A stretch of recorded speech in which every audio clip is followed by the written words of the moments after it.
Cody, this is more for you. And Larry. Obviously, battery burnisher, B7. This is a used one um, that we've got basically for nothing that I'm going to try to refurbish a little bit and keep as a backup. So this is what you have out there, Cody. Obviously, the ones you have are much newer. Okay. In this particular machine, you do have maintenance-free batteries because that's the only way we could get them last year. So there's no need to be checking any water in the batteries. They're maintenance-free. They don't need to be touched. Okay. On this particular machine, one of the big things, Cody, that I'm seeing out there, and Larry, you know exactly what I'm talking about. The SPs are removing the bumper wheel. This bumper wheel should be a little bit bigger. They're absolutely removing this or banging this into stuff, breaking it. When this is not here, this deck and skirt gets broken. I have had more chargebacks over the last 6 to 8 months because of damage to these battery burnishers. They are just going 100 miles an hour with these and running them into everything and breaking the deck. There's at least a couple a week. We have 140 something stores out there. We've got 87 of these out there in the stores. The rest are propane. These are becoming an issue with damage. One other thing, Cody, on your machine here. So one thing on these battery burnishers a lot is between hitting the deck because they take the bumper wheels off. They're absolutely hitting the side of the machine here because they're getting up. They want to get up so close to the wall. I don't understand it. And they're ripping down the hold-offs. These are being replaced like almost every PM on certain sides of the machine. So it's just certain things that'll constantly, you're going to get constant emails from me about certain things, and it's just repetition. It's all the same. Is it happening in every store? Absolutely, positively not. Do I expect the SP to be there with his employees every day? No. But this is stuff they need to be aware of. Again, those people work for the SP, but they all work for us, and we all work together at the same time. So it's supposed to be a group effort. Okay, I don't look to go and ding the SPs all the time, but they need to be responsible and have some skin in the game at the same time, as far as I'm, especially with Dan. Other than that, I think we went through the machine. Hey, Rob, I've got another question. Yeah. It's Larry. Those particular battery burnishers, if that skirt is off, it seems like those skirts, they don't stay on as well, but what is that? How does that affect the performance of that if that skirt's off? So over here, so pressure? yeah, so what basically the skirt does is it gets sucked down to the ground. So for there's a dust system here, obviously, with the little bag system over here. So basically what it does is it's helping to reduce the amount of dust that's thrown into the air when you're burnishing. Okay.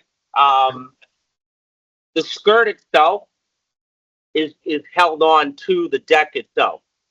You know what I mean? So, you know, if they're burnishing and going over a lip or something in the back because they're not lifting the deck to bring it into the back room or something, then it's going to get damaged.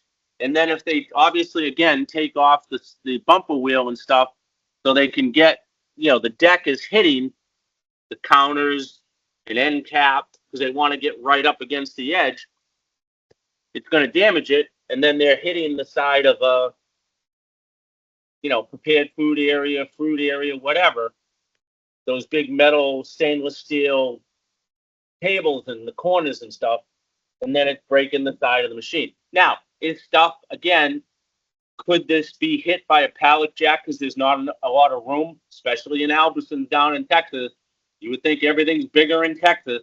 They give us no room for our equipment down in Texas. Trust me.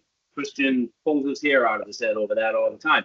But again, if the SP comes into the store and he's telling, you know, oh, this got hit by a store employee or a pallet jack, but my technician, the Tennant tech out in Arizona, comes in a month and a half later to do the service and nobody reported it to me.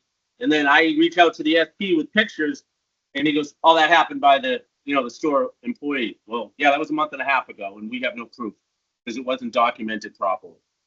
Okay. Yeah. It's kind of a double-edged sword, but it's just stuff that I'm seeing all the time now. Again, not in every store. Okay. But it's just stuff that comes up that I just, you know, when you're in the stores, you're walking around, you peek your head in the back room, you're taking a peek at the equipment, if you see the deck's broken and stuff, ask the SPA what happened here. You know what I mean? Before you reach out to me. If it was hit by the store, then obviously if it was reported properly, we're gonna, back charge the store for it.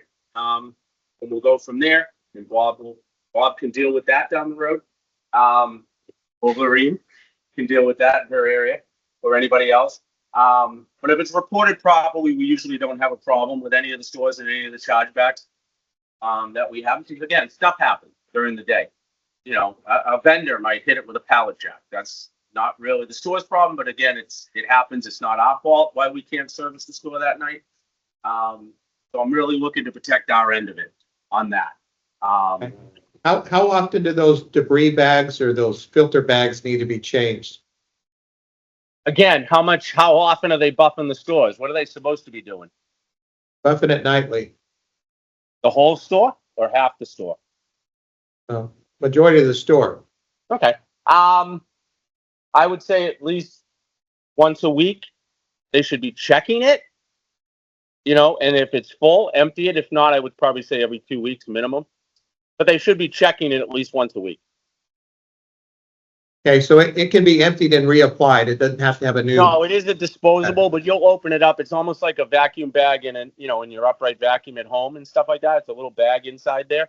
And the technicians, the Tennant techs that are there, again, these are PM'd along with the scrubbers every 90 days out there in that area. They are told to bring 10 new bags, a package of new bags with every PM if needed. Then they will leave a package full. If there's bags on the shelf, they will not leave them. If your SP needs any of them, I have them in stock. I can ship them out. It's not a problem. Okay. Okay. That's all I have. Excellent.